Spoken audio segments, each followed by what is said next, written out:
All right, and thanks for joining in, everybody. Glad you could make it. My portion of today's webinar is going to cover some kind of data preparation, that aspect before we jump over to Tyler's demo.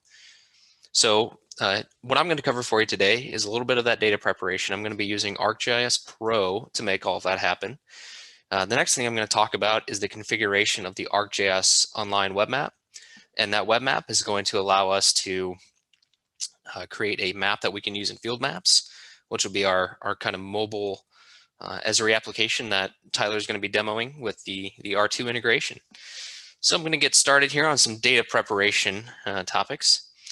The first thing here is that I want to go over kind of just as a broad overview of our data and some requirements and steps and what we can do to prep our data for use with the R2 to maximize our effectiveness collecting data with the R2, editing data, that kind of a thing. So the first thing we're going to want to make sure we do with our data is have Z properties enabled. We'll cover all these here in a minute. The next thing is we're going to make sure we want to add the GPS metadata fields to our layers, in which we're going to be using with the R2 for data collection. I'll cover some additional layer properties, and then we're going to go over publishing the layer to ArcGIS Online.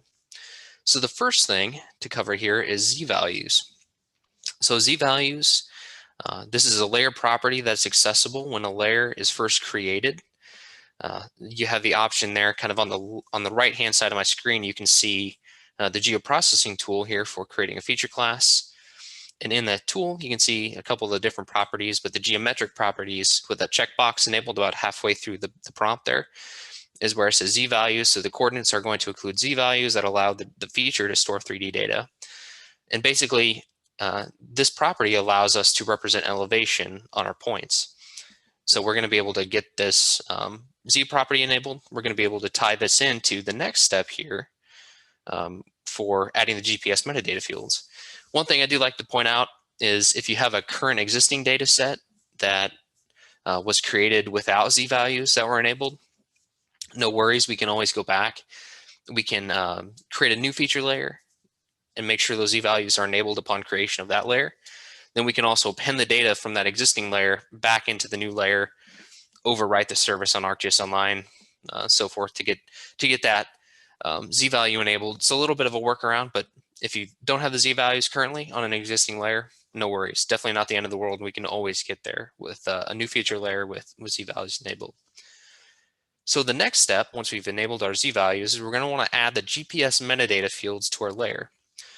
So these fields are GNSS fields that are going to be tacked on to our feature class. So in total, there's 22 fields that are added using this tool, and they track data that's captured with the R2 receiver. And some of those, I'll kind of show you the complete schema here in a minute. But those the data fields are very useful for tracking that additional, elevation data, lat long, a bunch of other stuff too. So here's kind of the tool as it would appear in Pro there on the side. Not much to this one. You just kind of pick your point, feature layer, and say, yep, run the fields and tack them on. So here is a look at that schema that I was referring to. So these are the 22 fields starting with the Esri GNSS position and source type. From there down are going to be the 22 fields that are added to the feature layer in which this tool is run for. So a lot of good stuff. You can see, again, the lat long receiver name. So it's going to populate with whatever receiver type you're using will get populated into that field. You can see the number of satellites that were acquired at the time of the use of the Trimble R2, and a whole bunch of other things here that we can utilize later on with our data. There's also a handful of pre-made domains there. You can see a couple towards the right-hand side that are tacked on to our fields automatically there too, which is pretty nice to have. So some of the additional layer properties that I always like to kind of implement just as a standard best practice anyway, I like to have editor tracking on. That editor tracking really just allows us to, every time a point is created with the R2 or edited with the R2, it's going to give us the username of whoever was doing the editing, creation, the date, so on and so forth. I also like to enable attachments on my features, just so if you're out in the field, you can always take pictures or go back and attach pictures later to the featured classes without any troubles there. And finally, just adding global IDs, just kind of as a good standard practice to the feature class as well. So once we've kind of met all the data requirements there with the Z values enabled, making sure we get those GPS metadata fields onto our feature layer, and then making sure all of kind of our standard practice things are met. Finally, we're going to go ahead and publish our layers up to ArcGIS Online. And doing so is going to allow us to use that layer in an ArcGIS Online web map. I also want to encourage to editing on the layer post-publishing once the layer is up on ArcGIS Online. Go into the layer properties there on the item on ArcGIS Online and enable editing, which will allow us to create new features, edit the existing features, and then utilize them with our Trimble R2 integration.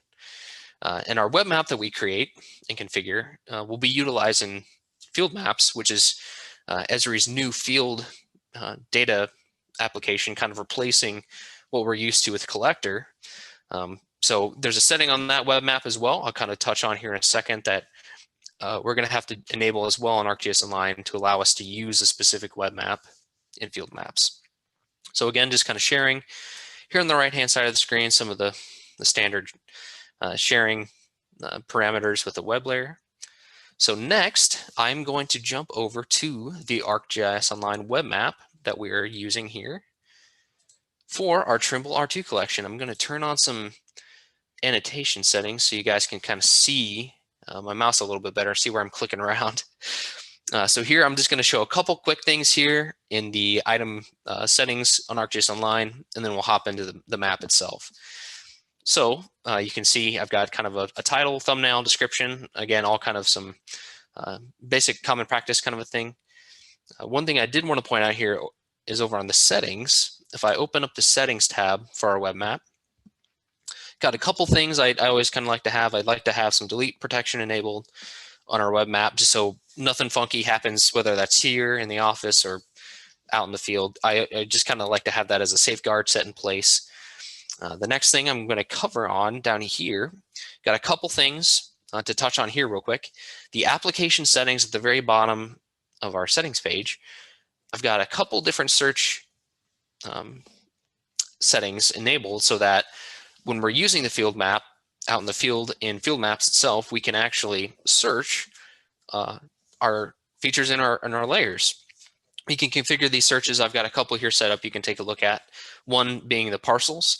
So in my parcel search, I can, in Field Maps, type in the full address of a parcel, and the parcel, it'll kind of give me a list of parcels that would meet that full address requirement. And then if I select one, it'll take me right to it. I've also got the same thing for our example points feature layer, which we are kind of taking a look at here within the context of our R2 integration. So I can do some quick searching while I'm out in the field within the context of Field Maps, so I can search by some layers within my map itself just to give me a little bit of extra functionality. But those are configured here in the settings page of the web map itself. The next two things, these two checkboxes down here at the very bottom, you see the one titled for use in Collector, and the one just below that, use in ArcGIS Online Field Maps Mobile. So we've got to make sure that we check those two boxes. If we don't, they're not going to allow this particular web map to be used in Collector or Field Maps. So with that being said, I'm going to go into the map itself. I'm going to pop it open and we'll take a look at a couple things here for Tyler's demo. So a couple of the neat little tricks we kind of picked up on, making field maps and doing all sorts of field collection. A couple of the things here we like to do is we've always liked to include reference layers. And the reference layers, again, just give us a good grounding of where we're at while we're using the map out in the field. And you can see here from this particular map, I've got one called Woodford Imagery 2019. And this is just some better quality imagery that would allow the users to see things a little bit better than perhaps, say, one of the Esri base maps that aren't quite as good quality as this county imagery that was captured in 2019. So having a strong imagery layer always gives good reference. And I've also got in another reference layer for parcels with our address points. So these kind of things allow us just to have some better reference from where we're at out in the field, and can kind of give us a better at a glance positioning with where we are using the map out in the field. That search functionality I had talked about earlier, Right up here in the top corner, there's a find address or place search bar. And this is kind of the same here in Field Maps. But if I type in an address, for example, if I do 1407, you can see here's the list of my parcels that are coming up. If I click on the 1407 West Front Street, it's going to take us right here to the office. So that functionality is definitely nice to have in the hands of your field workers. If they want to type in a particular address, they can see where that may be, and they can also see from where they are currently in their map to maybe where they need to go to do some field collection with the Trimble unit. I can also kind of show off here real quick. Perhaps the features, I've got them set up with our example points. So if I type in the values of one of the name of my example points, if I click on that guy, it's going to do the same thing. It's going to take me right to my point. So if I have a particular asset in the field I need to go hit with my Trimble unit, or I need to go adjust with my Trimble unit, I can type that in, and it'll take me right to that particular feature. The other thing I kind of like to point out here, we've got a couple different options for utilizing those GPS metadata fields that I mentioned earlier that we enabled to our feature layer in Pro.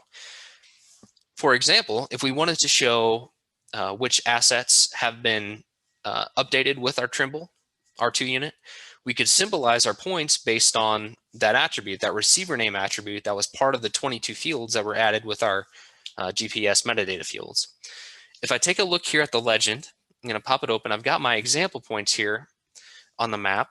You can see their symbology here. The green points are represented where a Trimble R2 receiver name has been applied to the point. So if I go to edit the point with the Trimble R2 and Field Maps, when I move the point or create a point like Tyler's going to show us here in his demo, that Trimble R2 receiver name is going to be populated in that receiver name field in the point.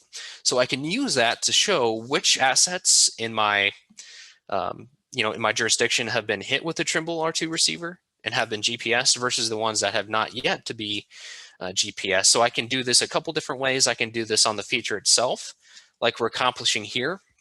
So you can see these two example points have been hit with the Trimble, and therefore they have that Trimble R2 receiver name value.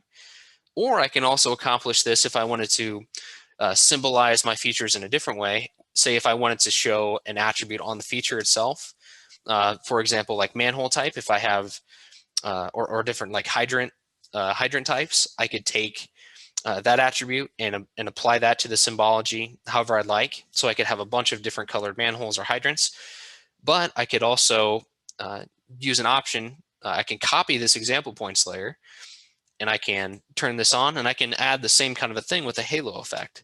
So I can see which example points here with the halo have been hit with the Trimble and which have not been hit with the Trimble. So anywhere that there's a halo, I know I've hit that point with the Trimble R2 unit. So therefore the receiver name is going to get populated in that field. So I can keep the symbology there in that separate layer that I can turn on and off if I wanted to see those at a glance. And I can have I can utilize some sort of other symbology based on another attribute in my feature itself. And that same kind of concept and technique can be applied across any of those fields that come with the GPS metadata. So kind of without further ado, I'm going to go ahead and I think Bill's got Tyler's field demo ready to go. So I think we're ready to kind of take a look at that, Bill. I do. Give me 1 second here to pull that up. All right. Make sure and share sound. Okay, looks good there. I'm gonna get this going. All right. Today we're going to be going through a basic overview of connecting your Trimble R2 device and going through some basic data collection in the field. First, you'll start in the settings page, connecting to your Trimble R2 through Bluetooth. Once you've connected to that, I like to check and make sure that you're connected to your Wi-Fi as well for good signal out in the field. Next, let's take a look at Trimble Mobile Manager. We can open up this application and connect to our Trimble R2 through it. GNSS configuration page is where you will input all of your information. We use ntrip to connect and get signal. Everyone's connection page will be different. You can also find the status of your device along with a list of your connected devices. On the home page, you can disconnect from your R2 before opening up Field Maps. For some reason, Field Maps wants to be the one to open up the application instead of connecting to it while it's already open. Next, we can open up Field Maps. You'll find your login screen. You can go ahead and put your ArcGIS login information in.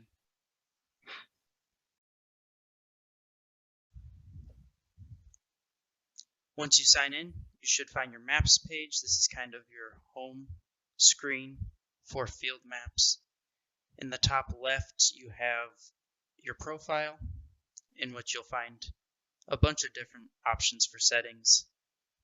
I like to go here and open up collection settings and set everything that I need in here. Accuracy is a big one. I like to set at 6 inches, where the device will not shoot any points that are above 6-inch accuracy. I have GPS averaging set at 5. You can do 1. You don't need the GPS average, but I find it helps with signal. In your location provider, this is where you will connect to the Trimble R2. You can make sure you have your antenna height correct and then connect to your device. This is where Field Maps will open up Trimble Mobile Manager and connect to your R2 through that application. Going back, we can look at our profile, and we will go ahead and add a new location profile, and I can kind of walk you through that process. Everyone's coordinate system will be different. I will go ahead and input mine, and you can find your own and go through this process yourself.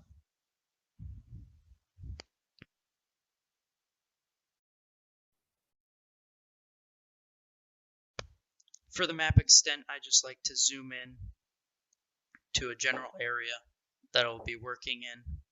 It doesn't need to be very precise.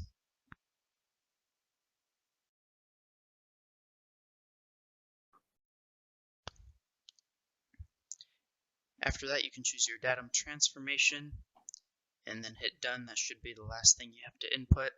You can give your profile a name, and then once you've done this and save it, you can find your location profile in your list of other profiles. If you start adding a bunch to this list and you get confused about which one is which, the little information icon on the right there will allow you to see what settings you have for each location profile that you have on your list. Back on the main profile page, if you scroll down, you have a lot of different options. The main one is sign out at the bottom there. That's where you'll go and sign out. Your units, I always make sure that this is at US standard. I think typically it's always set to automatic, and I have to go in and manually change that to US standard. That should be all you need to change in your settings page there. And now we can go and find the folder that will contain our map. Under the Asset Management webinar here, we have our data collection web map, and this is what we'll be using for our demonstration. You have some different map options there if you hit the 3 dots, or you can just tap on the icon there to open up the map for the first time. Once you open up your map, if you have all your settings input, it should automatically connect to your device, and you can see our accuracy up there at the top. You can tap on that GPS accuracy to get some more options as well. As you can see, we've stepped away from the building here, and our accuracy has gone down to a reasonable level. Here is the GPS details. Like I said, hitting the accuracy button at the top there. This gives you all the information that you need about your device while you're out in the field. Battery is a big one. You can see there we're at full battery, but you can go there to keep an eye on it as you get lower. On the top right, you have your layers button. This is where you can turn off and on different layers that you have in your map currently. As you can see, as we flip these toggles, the features that are in those layers automatically disappear from our map.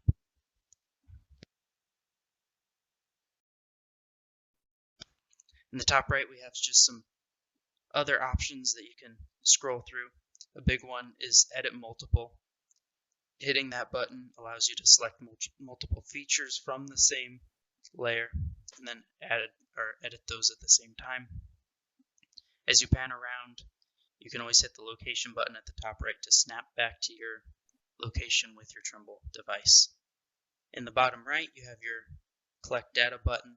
This is where you can go and find all your features that you are allowed to add. If you select a feature, it will automatically average 5 locations with your Trimble device. And then you have the option to immediately go in and add any attributes that you need to after you've averaged your location.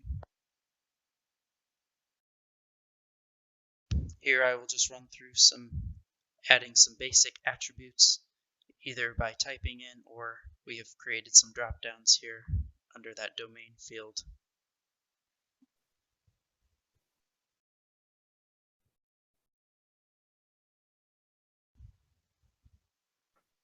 Once you've input all of your attributes, you can open up your collection settings here if you need to. If you don't need to change any of that, you have the option to submit up in the top right, or you have the cancel button in the top left there if you didn't like your accuracy for that collection. After you've collected a feature, you should see your options for that feature on the left there. And you can go in and edit the feature if you need to.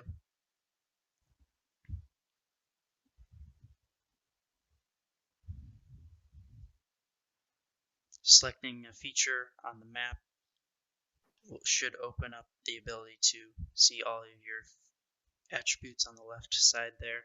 You can see we automatically see our accuracy that we shot the feature at, and then you have the option to go back in and edit any information that needs edited or updated over time.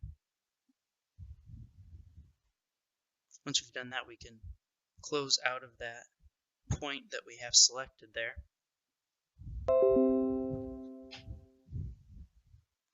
As we move around the map, you can see that our little icon there follows pretty closely to wherever we travel. As we prepare to collect a new feature, we can click on the collection button, and now we'll start collecting a line feature. Again, automatically starts averaging our position as soon as we click on the feature that we want to collect.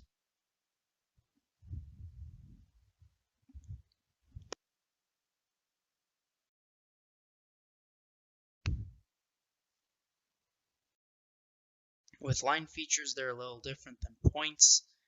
Every time that you average a position, it is automatically placing a vertex there, and then you have the option to continue to average different locations, and it will continue to create new vertices as you do so.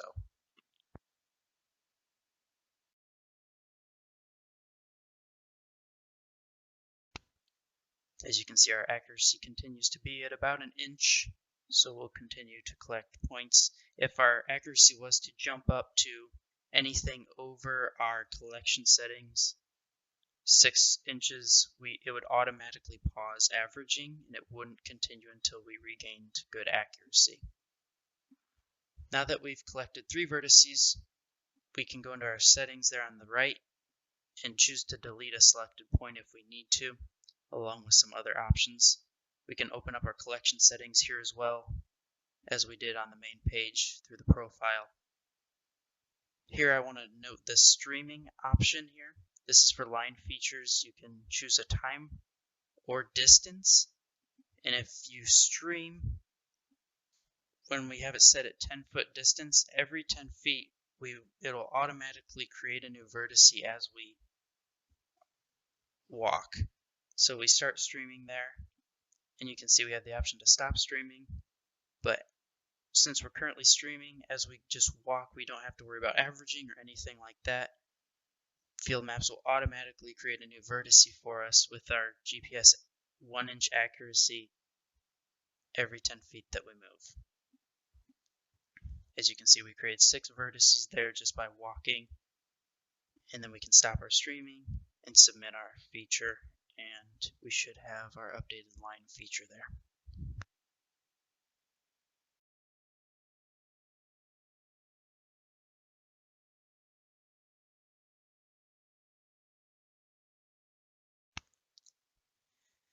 Now I can kind of show you how to update existing features. As we move over here, we'll go ahead and select this line feature that we have. Once you hit the edit, you have the option to select different vertices by tapping on whichever one, and it'll highlight whichever one you want selected. Once you have one selected, you can choose to update selected point, and that will average and shift that vertex to your current location. You can submit that, and we have successfully updated this line feature that was already existing. Now we'll move over here, and we can do the same thing with this example point.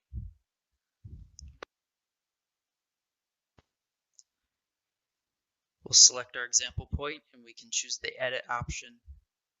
And even though this feature has been existing before we opened up this map, we can still go in and edit the attributes. Hitting the location button on the top right there, it snaps to our position, and then we can start averaging. Now panning around with just our finger, we can update the point, and this isn't doing anything with the Trimble, but just kind of moving the point around, and now we have the option to snap back to ourselves after we've already moved the feature again.